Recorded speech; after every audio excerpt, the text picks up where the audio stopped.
আল্লাহ রাসূল সাল্লাল্লাহু আলাইহি ওয়াসাল্লাম এইভাবে একটা স্থানে গিয়ে বসা ছিলেন। ওই স্থানে যখন বসা ছিলেন, এই জন্য মনের নির্ধারণ হলো, মনের মালিক হলো আমার আল্লাহ।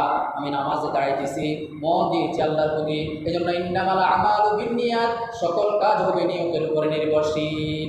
নিয়ত সহি রাখতে হবে। একদিন রাসূল সাল্লাল্লাহু আলাইহি ওয়াসাল্লাম আবু বকর ওমরকে নিয়ে বসে আছে। ওখানে যায়, তার চাচা আবু জেহেলও আসছে।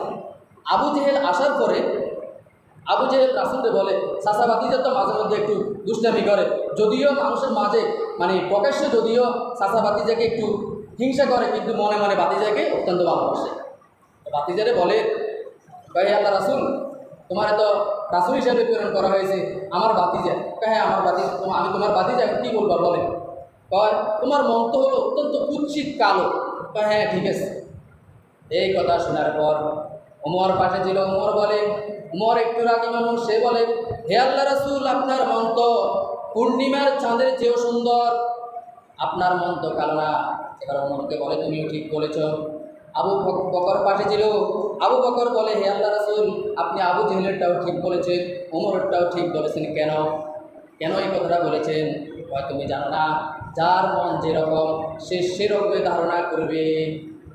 আবু জেহেলের মন হলো কালো, সে আমার চাচা হইতে পারে ঠিক, তার মনটা হলো কালো, এই জন্য সে কালো মনে আমাকে দেখতেছে।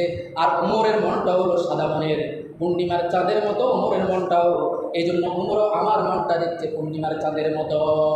এই জন্য দুনিয়ার মধ্যে দোকানপাটে বসি, এক একজনকে এক একভাবে আমরা হিংসা করতেছি, বিভিন্ন সমালোচনাগুলো করতেছি, অমুকের মন নিয়ে, অমুকের বাড়ি নিয়ে, অমুকের ঘর নিয়ে, অমুকের ছেলে নিয়ে, এইভাবে দোকানপাটে বসে বসি বিভিন্ন ধরনের কথাগুলো আমরা আলোচনা করতেছি। এগুলো আমরা বলবো না, এগুলো গীবতের মধ্যে পড়ে, এগুলো ছেড়ে দিব। আল্লাহ রাসূল সাল্লাল্লাহু আলাইহি সাল্লাম এই কথাটা এখানে বুঝেছেন যে আবু জেহেল ছিল আবুল হিকাম, বুদ্ধির বাবা ছিল, কিন্তু আল্লাহ রাব্বুল আলামিন এমনভাবে নিয়েছেন, আবু জেহেল মূর্খের বাবা হিসেবে ঘোষণা করেছেন। এই জন্য আবু জেহেল রাসূলের মন দেখছে কালো, ওমর দেখছে সুন্দর।